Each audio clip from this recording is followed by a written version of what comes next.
Okay, good afternoon, everyone. Okay, good afternoon, everyone. Thank you for joining today. So, as you may already know, we have a series of special seminars on Korea, especially public and social policies of South Korea, with a generous fund and support from Korea Foundation.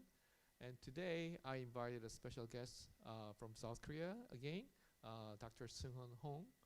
Seung-hun. He's also a good friend of mine from my college years, and he's now serving very important position in South Korea. He's the director of the regulation policy in the Korean Institute of Public Administration. Well, other than that, he also served many different positions in and outside of Korea. So he also had experience of teaching in universities, Australian National University, and also had a researcher positions in Korean Embassy in London, UK. And then now he is leading the Korean Institute of Public Administration in the topic of regulation policies. So it might be a bit unfamiliar for some of you about regulation and what is regulatory policies. But I'm sure that when you walk out of this classroom after this presentation, you will be about a 25% expert in regulatory policies. So without further ado, please welcome Dr. Hong, today's guest speaker.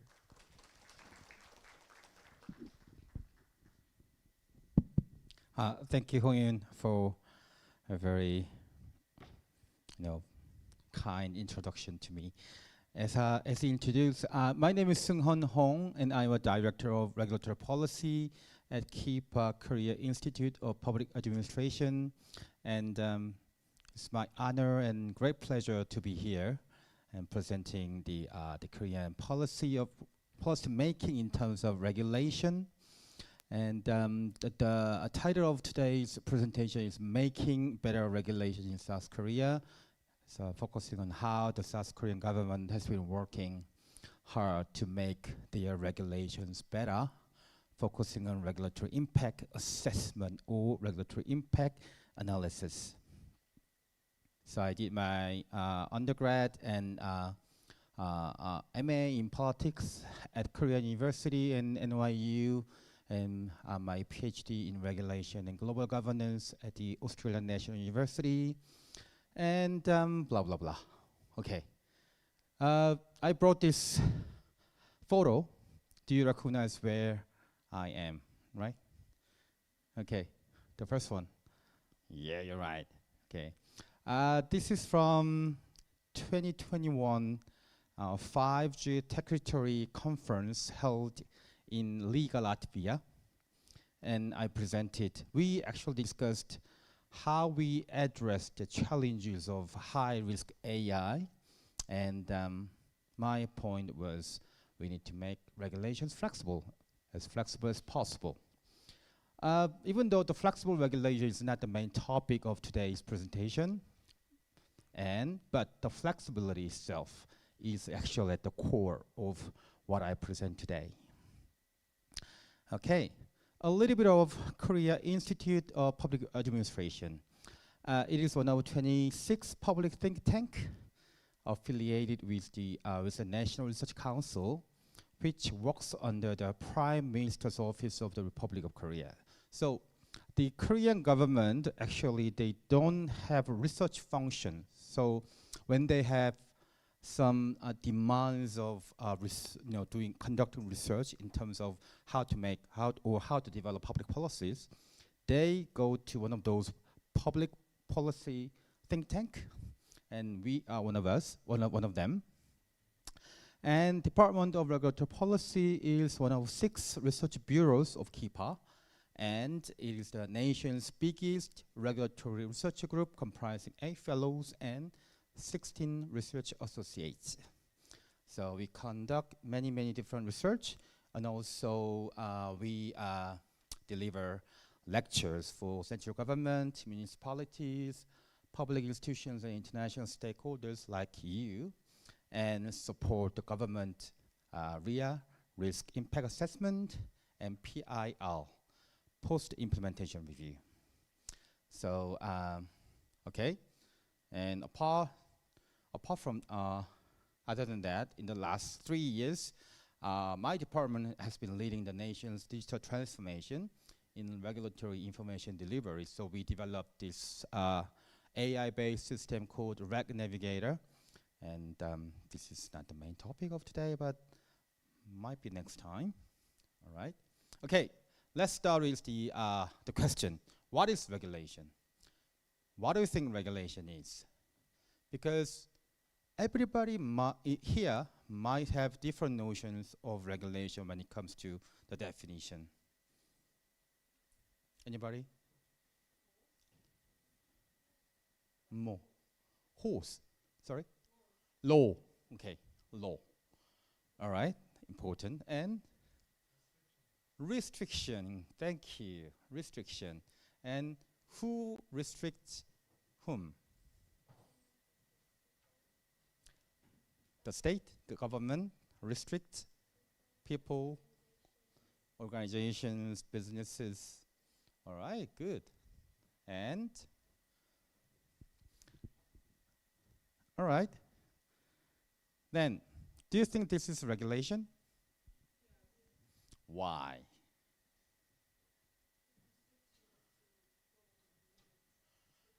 Okay. Speed limit is something that you need to comply, right? Which means that requires your compliance, right? And if you not comply, then it looks like there is some consequence, right? Okay, nice. What about this?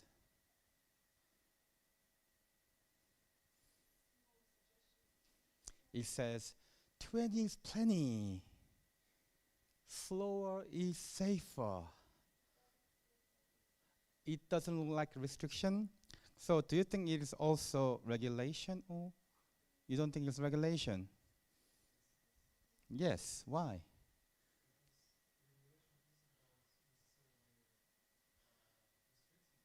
Uh-huh.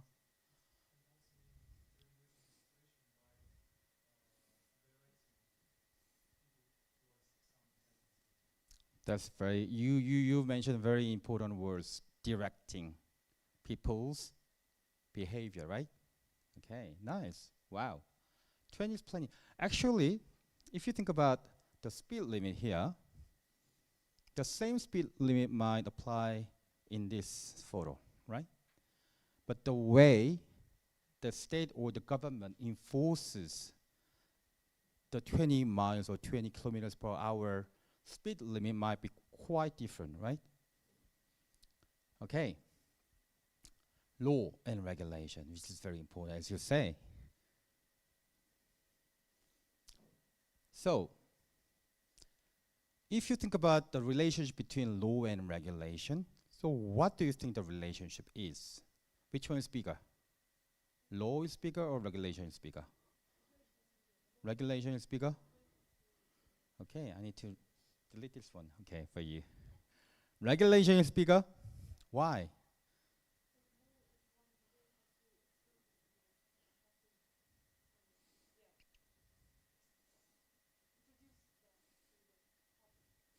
So law is a way of introducing regulation to the public. Okay? Everybody agrees?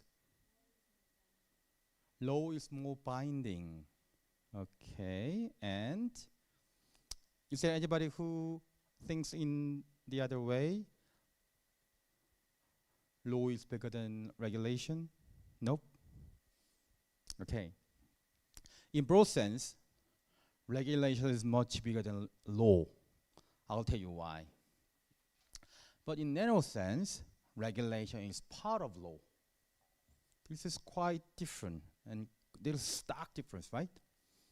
And in real sense, if you look at the academic literature, you will find many regulatory scholars have used this broad sense of regulation.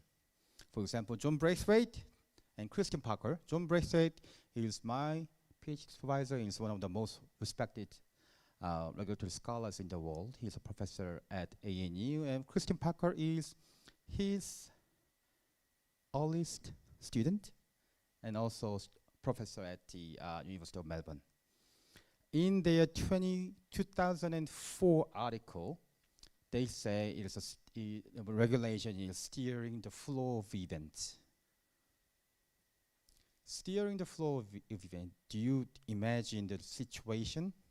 If you think about traffic or river flow, the water flow, then steering the flow is the core of regulation, is what they argue. Second definition is by Julia Black at London School of Economics. She says regulation is intentional attempt to modify the behavior of others to produce specific outcome. As the gentleman back there says, it's kind of direction, directing some people, other people's behavior. So what is important here is intentional attempt to modify. It's an attempt to modify someone else's behavior. If you think about if there are people who have kids, or you've been a kid, right, yourself. So when your parents say to you that, oh, you need to do something. I have kids, I have a son and a daughter, and they always play, video game. They always look at, their smartphone, watching YouTube. I don't like that. So I told them always, oh, could you please stop watching your smartphone and read books instead? And they don't listen to me. So I want to modify their behavior, right? How come? Do I have to smack them? Use my force? Or do I need to say that, oh, if you read books like 2 hours in a day for the next 7 days, I'll give you like $10 every day. Or I'll let you play with your smartphone every hour in a day. So there are different ways of modifying behavior of somebody else.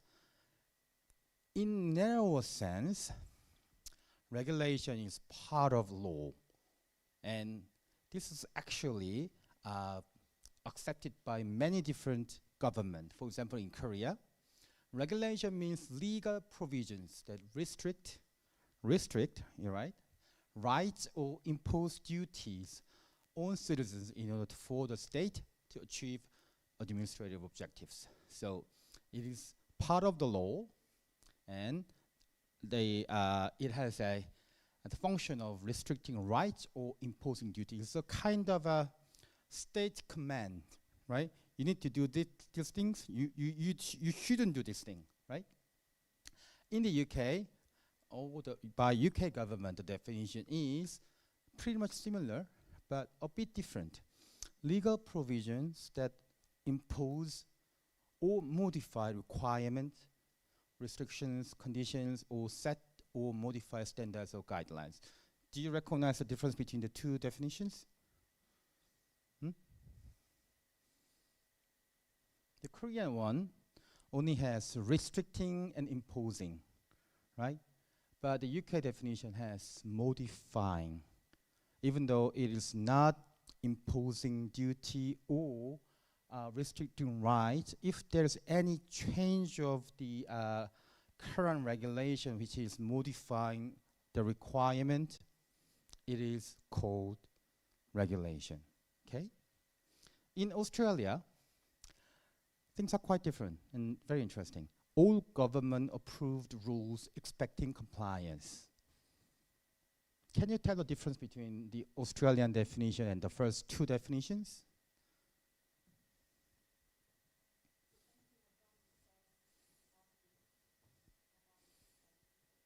Mm-hmm.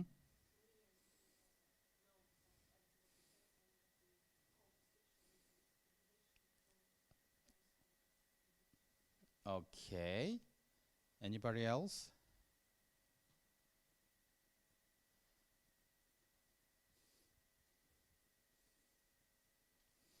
if you think about the perspective of this definition, the Australian one is, to me, it seems like it reflects the perspective of regulatees.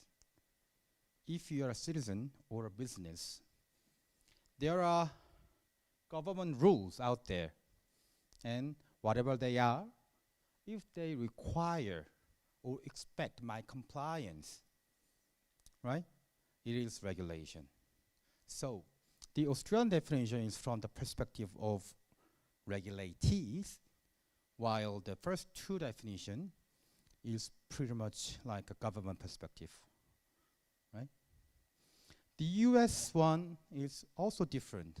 General document that has the force of law and is created by a government agency, commissions, etc. This is also says the force of the law and is created by government agency, commission, which means that it's like law. It has the function of law, but it's not created by the parliament.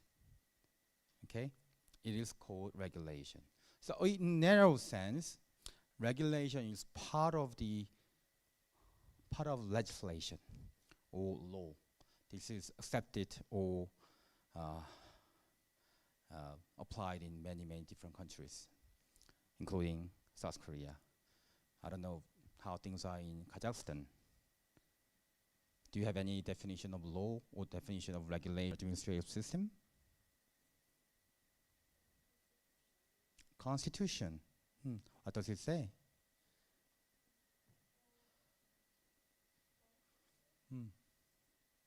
Please email me after that, okay? All right. So, the broad sense of definition of regulation, regulation is a kind of process. It is a kind of steering the way people act, and it is kind of attempting, intentionally intervening with someone else's behavior, right? It's a kind of process. And in this definition, there is no government or state, right? Anybody can be the regulator.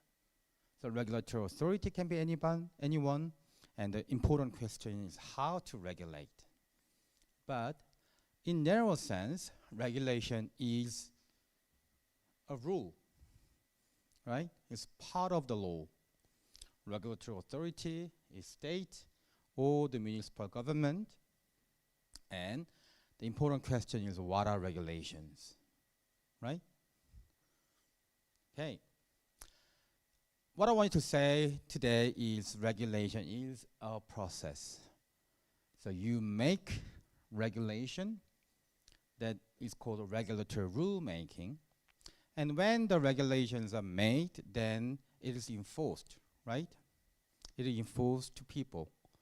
So if you don't abide by the regulation, the state comes to you or the police officer comes to you and say, oh, you need to observe the traffic light, right? So this is regulatory enforcement. And if there is any absurdity or anything which is not,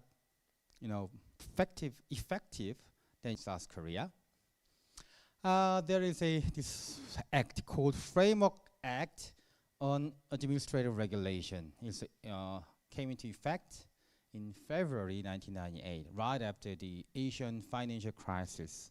So the law itself was the result of the Korean government went bankruptcy. And the IMF came to South Korea and said, you need to put in place this Framework Act on regulation.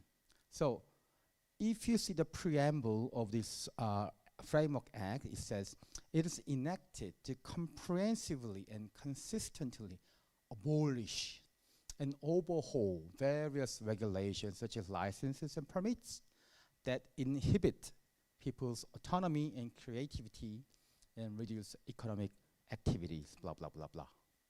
Okay, so if you ever look at this preamble, there's a clear perspective that's seeing that regulation is opposed to people's autonomy, individual autonomy, or individual creativity.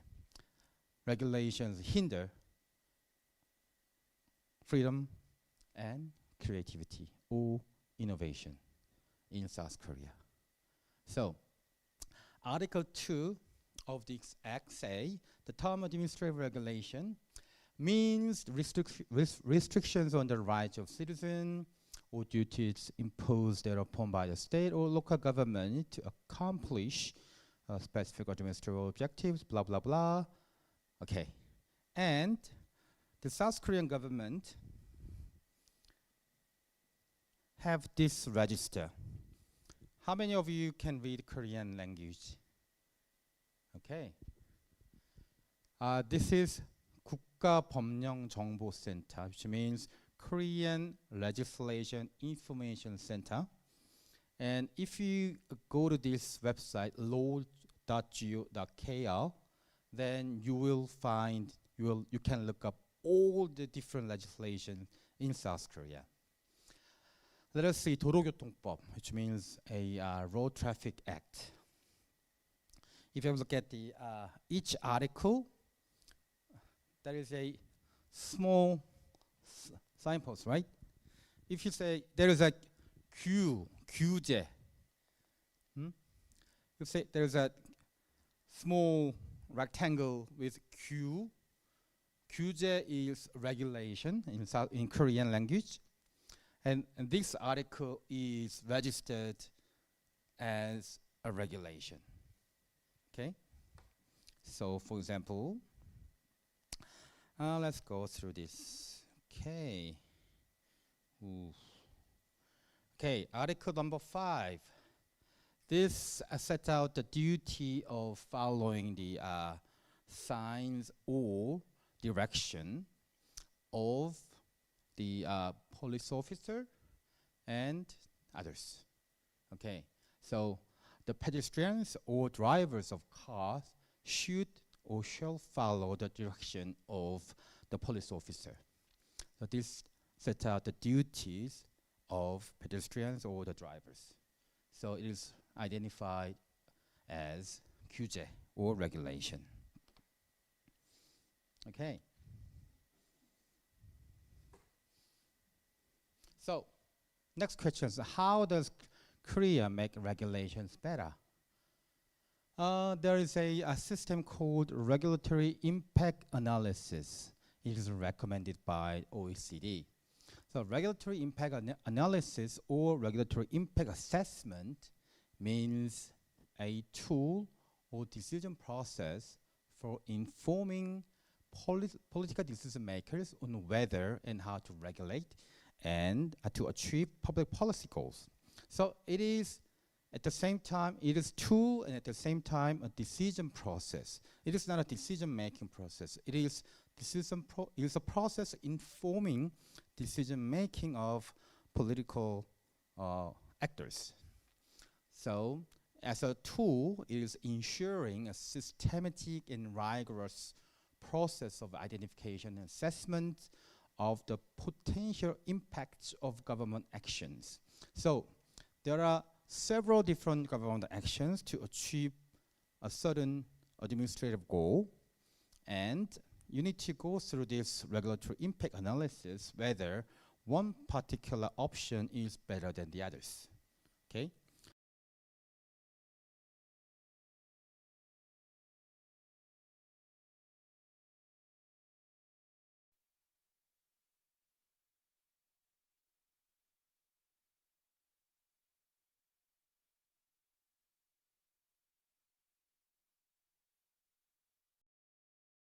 Elements of regulatory policy, such as public consultation, by developing a better understanding of the likely impact of regulatory options and communicating this to policymaker. So this is like, as I told you, speed limit 20 is plenty. Probably the objective might be the same, right? You want all the drivers to keep your speed below 20 miles per hour.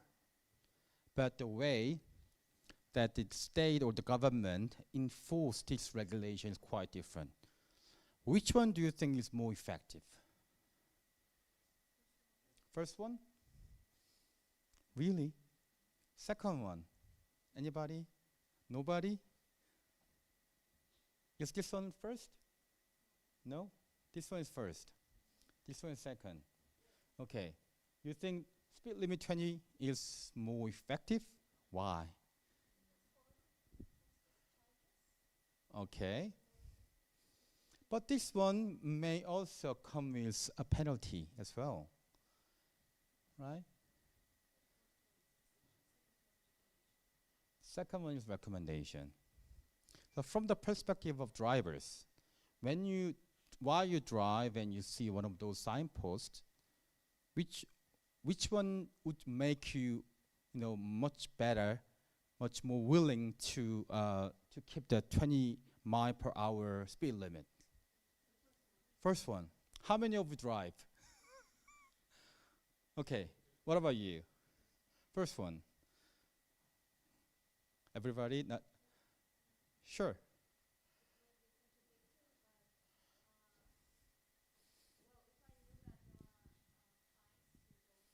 Mm-hmm.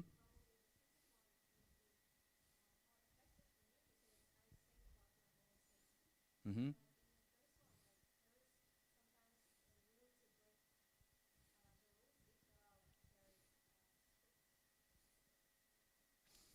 Okay. First one is very straightforward, right? Okay. Speed limit 20. You shouldn't go over this, right?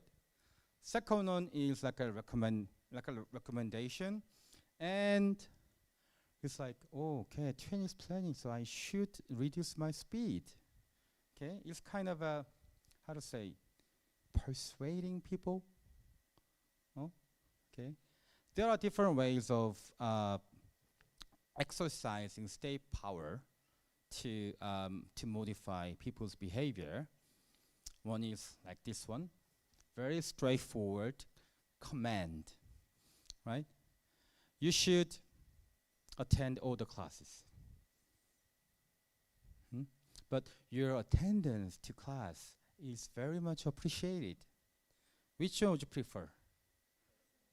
First? Really? Okay. Okay. Interesting. All right. Somebody would call that first one is rules-based regulation, and second one is principles-based regulation. But there's also debate between these two approaches, whether which one is more effective. And the question might be depending on situations or depending on the fields of regulation. And yeah, there might be people who prefer clear direction and clear command over this more like ambiguous recommendation by the state, right? But there are also people who may prefer like this one, because this is like using the state's monopoly of power in a more prudent way. Okay, so actually this one is from one of the United States state of, I don't recall exactly. Where is it from? Somewhere in the Midwest.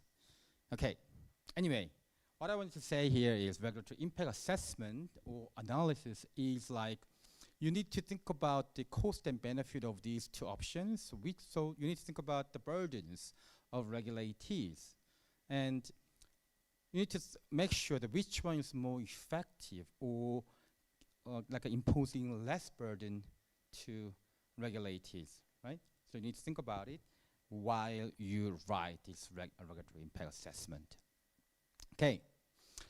Regulatory rulemaking in Korea is a regulatory impact assessment or analysis is actually institutionalized in the Korean Act, Korean legislation.